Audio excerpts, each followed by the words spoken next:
मित्रों नमस्कार।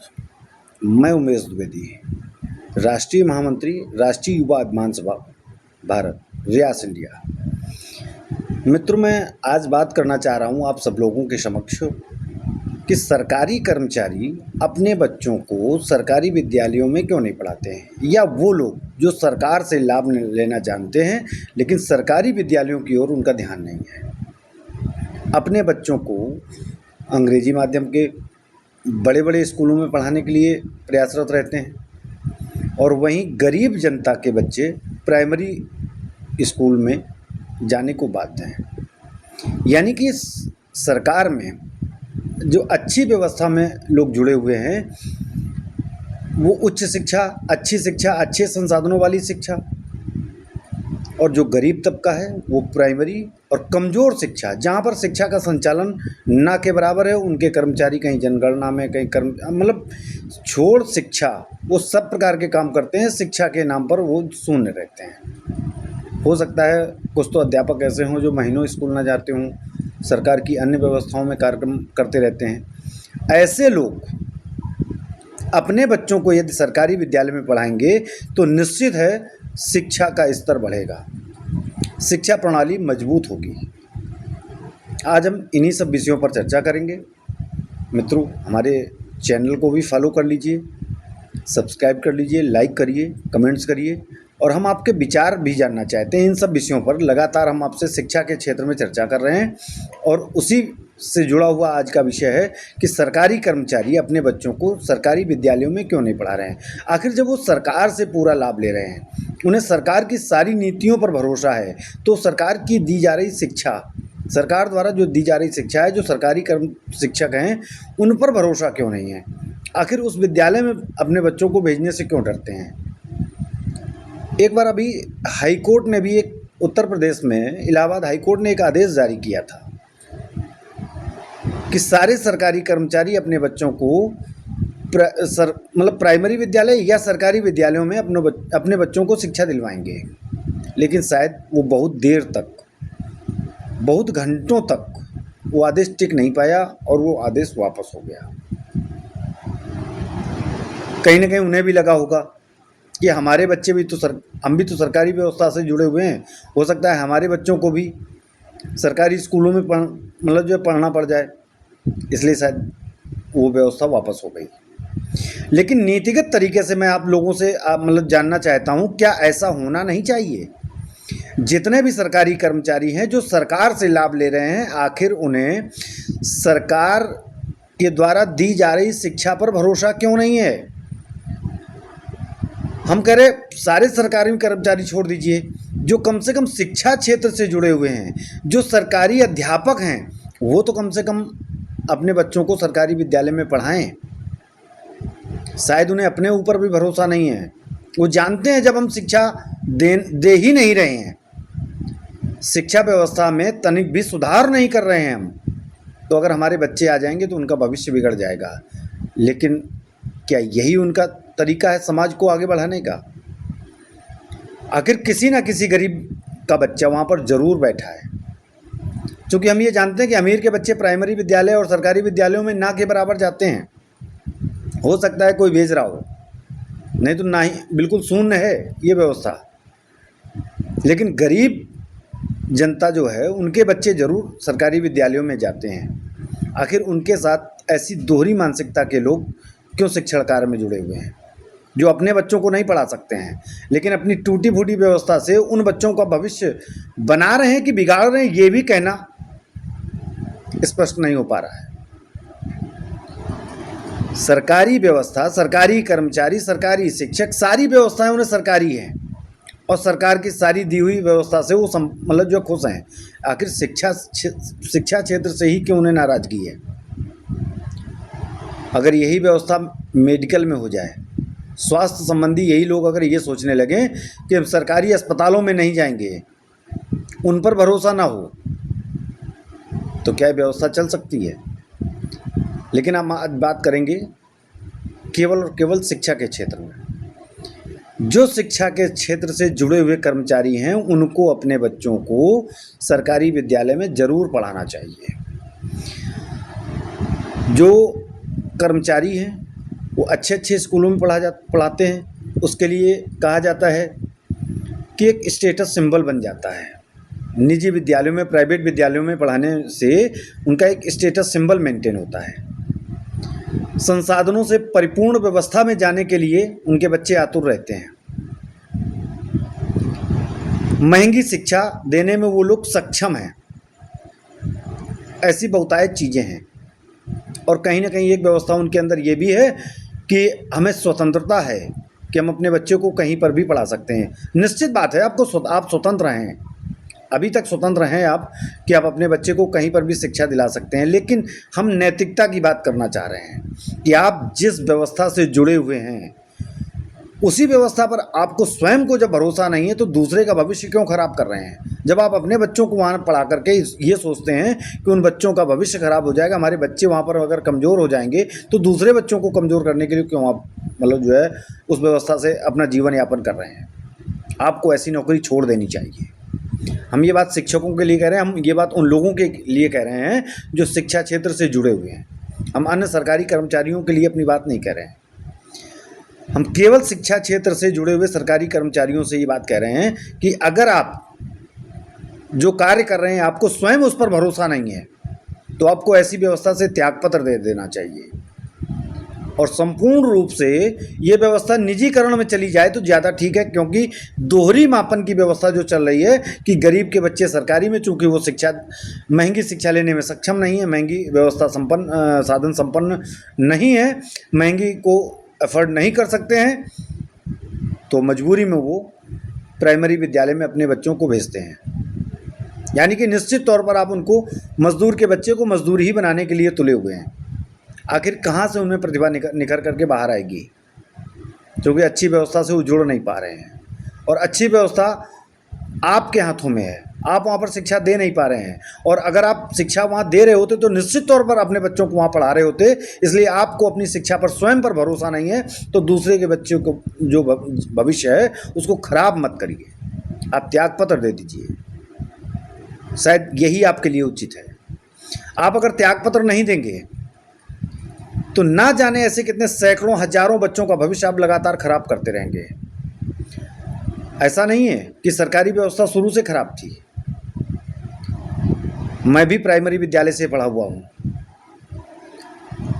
हमारे पिताजी सरकारी विद्यालय से पढ़े थे, अच्छी शिक्षा थी उनकी, और हम भी शिक्षा क्षेत्र में कहीं से कमज़ोर नहीं हैं। लेकिन धीरे धीरे करके जब से प्राइवेट विद्यालयों का चलन आ गया है, महंगी किताबें और महंगी मतलब फ़ीस, बड़ी फ़ीस, भारी रकम में फ़ीस जब जमा होने लगी है तो ये कहीं ना कहीं एक स्टेटस सिंबल बनता चला जा रहा है। तो जो मजबूत व्यक्ति थे, जो प्रभावी व्यक्ति थे, जो सरकारी व्यवस्था में कहीं ना कहीं उनके हस्तक्षेप से पढ़ाई व्यवस्था सुधरी रहती थी, शिक्षा मजबूत होती थी, जब उन लोगों ने सरकारी व्यवस्था से अपने बच्चों को हटा करके प्राइवेट विद्यालयों में डाल दिया तो जो सरकारी व्यवस्था थी, जो प्राइमरी विद्यालय थे, वो अनाथ टाइप के हो गए। अनाथ का मतलब उनके ऊपर कोई अंकुश नहीं रहा।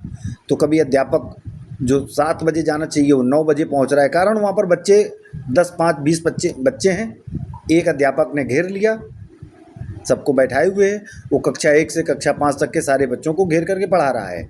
शेष जो अध्यापक हैं वो आ रहे हैं, जा रहे हैं, नहीं आ रहे, कोई नियमानुसार व्यवस्था नहीं, कारण निरंकुश हो चुके हैं। उन पर अंकुश लगाने वाला, उन पर देख रेख करने वाला कोई व्यक्ति बचा नहीं है। और जैसे जैसे ये व्यवस्था बढ़ती जा रही है तो शायद धीरे करके वहाँ पर बच्चों की संख्या शून्य होती जा रही है। अभी बीच में सरकार ने इन्हीं सब व्यवस्थाओं को देख करके सरकार ने सोचा था कि हम जो शून्य संख्या वाले विद्यालय हैं उनको हम बंद कर दें, या ऐसे व्यवस्था वाले हैं जो जहाँ 4-6 बच्चे हैं उनमें से 1-8 किलोमीटर की रेंज वाले जो 2-4 विद्यालय हैं उनको जोड़ करके एक विद्यालय कर दिया जाए और उन बच्चों को वहाँ पर शिफ्ट कर दिया जाए। निश्चित तौर पर सरकार का ये कदम गलत था, लेकिन वर्तमान हालात जो शिक्षकों के हैं उनको देख करके ये कदम ज़रूर सही था। आम जनता के लिए कदम गलत है, मैं फिर कह रहा हूँ, आम जनता के लिए कदम गलत है, लेकिन जो शिक्षकों ने हालात बना रखे हैं उसके आधार पर यह कदम बिल्कुल सही था। कारण देख रेख है नहीं कोई, तो ऐसी व्यवस्था में शिक्षकों को मटर गश्ती करने के लिए पैसा नहीं दिया जाना चाहिए। उनको हम तो ये कह रहे विद्यालय बंद ना करके ऐसे शिक्षकों को बर्खास्त करके अच्छे अध्यापकों की नियुक्ति कर दी जाए और उनको सरकारी व्यवस्था ना दे करके 10-20 हज़ार रुपये दे करके निजीकरण के जो अध्यापक हैं यानी कि प्राइवेट अध्यापक लगा करके वहाँ शिक्षण कार्य संपन्न कराया जाना चाहिए। अच्छे भवन हैं, सारी व्यवस्थाएं हैं, बिल्डिंग ठीक ठाक बनी हुई हैं, लेकिन बच्चे केवल इस बात पर नहीं आते कि वो सरकारी विद्यालय है और वहाँ पर सरकारी व्यवस्था है। हमें उस व्यवस्था को बदलना है। उस व्यवस्था को बदलने के लिए शायद किसी ने आज तक जा कर के वहाँ के प्रिंसिपल से, वहाँ के अधिकारियों से किसी ने ये शिकायत नहीं की कि इस विद्यालय में अध्यापक तो आते हैं, पढ़ाते नहीं हैं। किसी ने शिकायत नहीं की। और शिकायत करें क्यों? क्योंकि उनका बच्चा तो प्राइवेट विद्यालय में पढ़ने लगा है। और जब शिकायत नहीं हो रही है तो सब मनमाने तरीके से वहाँ पर निर्णय लिए जा रहे हैं। यही कारण है कि गरीब का बच्चा शिक्षा से वंचित जैसा होता चला जा रहा है। वो 1, 2, 3, 4, 5 किसी तरीके से प्राइमरी विद्यालय को पार करके, हो सकता है कुछ वहीं पर सरकारी विद्यालय में जो जूनियर तक की व्यवस्था हो, वो जूनियर की व्यवस्था को पार करके और शिक्षा से उसका मन हट जाता है और दूरी बना लेता है। अंत में उसके पास जीवन यापन करने के लिए मजदूरी जैसी व्यवस्थाएं बचती हैं। हम इन्हीं सब विषयों को लेकर के आपसे निवेदन कर रहे हैं कि आपके क्षेत्र में यदि कोई सरकारी अध्यापक इस टाइप की व्यवस्था या इस टाइप के कार्यक्रम कर रहा हो तो निश्चित उसकी शिकायत करिए। अगर आप शिकायत करने में सक्षम नहीं हैं तो उसका सारा डिटेल हमारे व्हाट्सएप नंबर पर भेजिए। मेरा व्हाट्सएप नंबर है 8887 यानी कि 8887672552 88 87 67 25 59। ये हमारा व्हाट्सएप नंबर है। आप अपने क्षेत्र के सरकारी स्कूलों की स्थिति को वीडियो बना करके, उनकी सारी स्थितियां, उनकी शिकायत की पूरी स्थिति बता करके हमारे व्हाट्सएप नंबर पर आप भेजिए। ऐसे स्कूलों को निश्चित तौर पर हम देखने का काम करेंगे, उनकी शिकायत करने का काम करेंगे, उसमें सुधार करने का काम करेंगे। हम अपने हर संभव प्रयास से उस विद्यालय में शिक्षा अच्छी हो, इसके लिए सारे प्रयास करेंगे। लेकिन इसके लिए हम हर जगह पर पहुंच नहीं सकते। हमारी आँख आप बनिए, हमारे हाथ आप बनिए। आप जहाँ कहीं पर भी हैं, अपने अड़ोस पड़ोस के जो सरकारी विद्यालय हैं उनकी स्थिति को देख करके निश्चित तौर पर आप हमसे संपर्क करें। हमारे व्हाट्सएप नंबर पर इसको भेजें, हम उस पर प्रयास करेंगे। उसकी मतलब जो है सुधार, शिक्षा में सुधार। हमारा लक्ष्य ये नहीं है कि हम किसी अध्यापक को परेशान करें। अगर कोई अध्यापक वहाँ पर अच्छा शिक्षण कार्य कर रहा है तो हम उसको परेशान नहीं करेंगे। निश्चित तौर पर वो अपना अच्छा काम कर रहा होगा, लेकिन कुछ उसमें कामचोर प्रवृत्ति के भी लोग होंगे। अगर वो कामचोर प्रवृत्ति के हैं तो हम उनकी शिकायत भी करेंगे और उनको मतलब जो है सुधारने का भी काम करेंगे। आप लोग हमारी मदद करिए, हमें वीडियो बना करके भेजिए, उनकी शिकायत बताइए, उनकी स्थितियां बताइए। आप हमसे उनकी फ़ोन पर बातचीत करके बता सकते हैं, हमारे व्हाट्सएप नंबर पर सेंड करके बता सकते हैं। हमें आपकी इस व्यवस्था के लिए मदद चाहिए। हम चाहेंगे कि सरकारी व्यवस्था में जुड़े हुए लोग और ख़ासकर शिक्षा क्षेत्र से जुड़े हुए लोग अपने बच्चों को सरकारी विद्यालय में पढ़ाएं। ये उनका नैतिक धर्म है। और हम सरकार से भी मतलब जो है अपील करते हैं, सरकार से निवेदन करते हैं कि वो कुछ एक ऐसा आदेश जारी करें जिसमें ये सरकारी शिक्षा से, जो शिक्षा क्षेत्र में सरकारी व्यवस्था वाले लोग हैं, शिक्षा क्षेत्र से जुड़े हुए लोग हैं, ये लोग कम से कम अपने बच्चों को सरकारी व्यवस्था में पढ़ाने के लिए बाध्य हो जाएं। निश्चित तौर पर शिक्षा में सुधार हो यदि उनके बच्चे पढ़ें। जब डीएम का बच्चा किसी स्कूल में पढ़ने जाएगा तो उस स्कूल के अध्यापक की औकात नहीं है, मजाल नहीं है कि वो शिक्षा अच्छी ना दे, अच्छी तरीके से पढ़ाने का प्रयास ना करे। डीएम, एसडीएम, जितने भी सरकारी क्षेत्र से जुड़े हुए लोग हैं, अगर उनके बच्चे सरकारी व्यवस्था से सरकारी स्कूलों में जाने लगे तो निश्चित तौर पर शिक्षा क्षेत्र में सुधार होगा।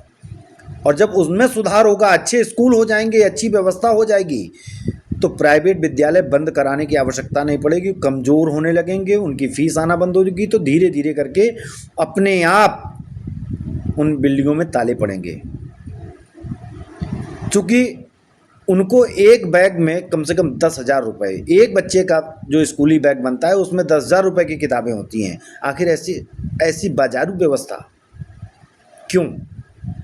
और अगर बाजारू व्यवस्था करेंगे तो निश्चित तौर पर भारतीय जनता या उत्तर प्रदेश की जनता, हम उत्तर प्रदेश के रहने वाले, हम उत्तर प्रदेश की बात करेंगे, उत्तर प्रदेश की जनता उनको जवाब देना शुरू कर देगी और शायद इसके विरोध में स्वर उठने लगे हैं। तो मित्रों, हमें आपसे अपेक्षा है कि आप अपने क्षेत्र के जो भी सरकारी विद्यालय हैं उन विद्यालयों की स्थिति के लिए आप हमें वीडियो बना करके किसी भी तरीके से संपर्क करके हमारे व्हाट्सएप नंबर पर अपना जो ये शिकायत का प्रपत्र है वो हमें भेजने का काम करेंगे, हमारी मदद करेंगे। हम उस विद्यालय से संबंधित अधिकारियों से वार्ता करेंगे और उनके जो सरकारी अध्यापक हैं हम उनसे वार्ता करने का प्रयास करेंगे। मित्रों, हमारी मदद करिए, इसके लिए हम आपके कटिबद्ध निवेदन करते हैं। हम आपके आभारी भी रहेंगे। नमस्कार मित्रों।